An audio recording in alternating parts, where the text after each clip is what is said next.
Hepinize merhaba arkadaşlar, atölyeme hoş geldiniz. Bugün sizlerle birlikte çamaşır deterjanı yapacağız. İlk önce malzemelerimizi tanıtalım.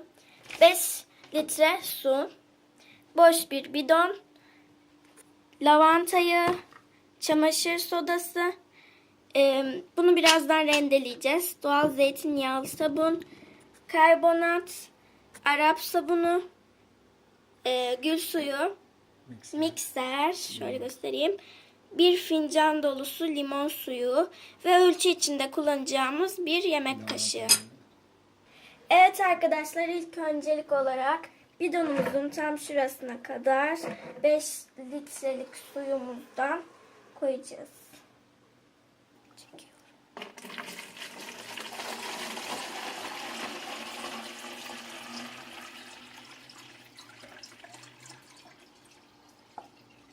Evet, bu kadar yeterli.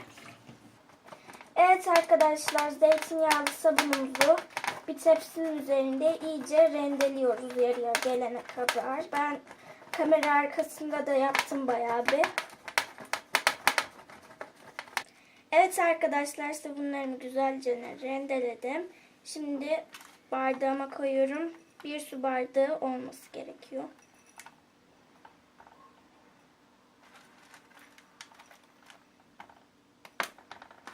Biraz fazla rendelemişiz herhalde.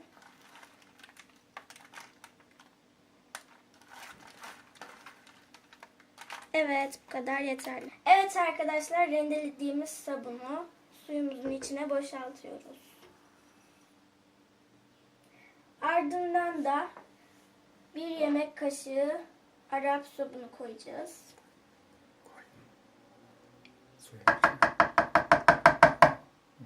Evet, şimdi de mikserimizi şurayı geçmeyecek şekilde su içine batırıp karıştıracağız.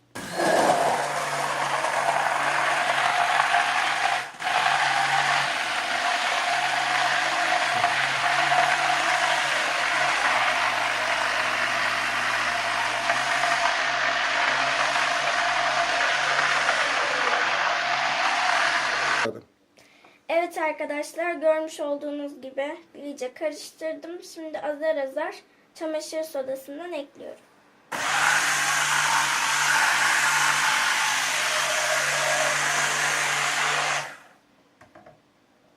Hepsini birden koyarsak hemen taşlaşır ve güzel olmaz.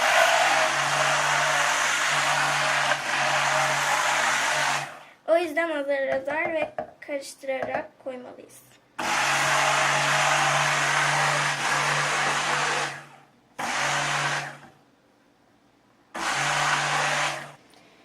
Evet arkadaşlar, böylelikle de sodamız bitmiş oldu. Evet arkadaşlar, karıştırma işlemimiz, yani orası bitti.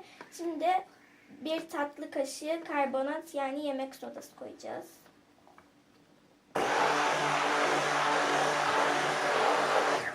Ardından bir fincan limon suyu koyacağız.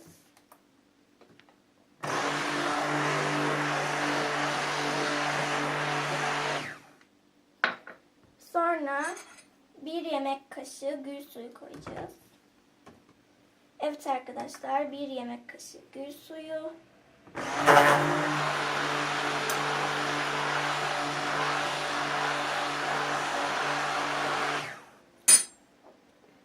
Bir kaşık daha gül suyu ekleyeceğiz. Toplamda 2 yemek kaşığı gül suyu.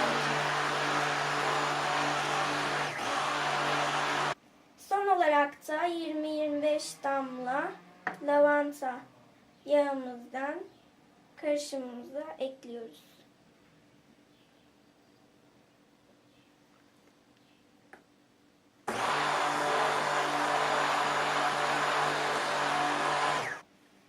Evet arkadaşlar, kıvamı tam olarak bu şekilde. Bunu bir gün boyunca kapağı kapalı bir şekilde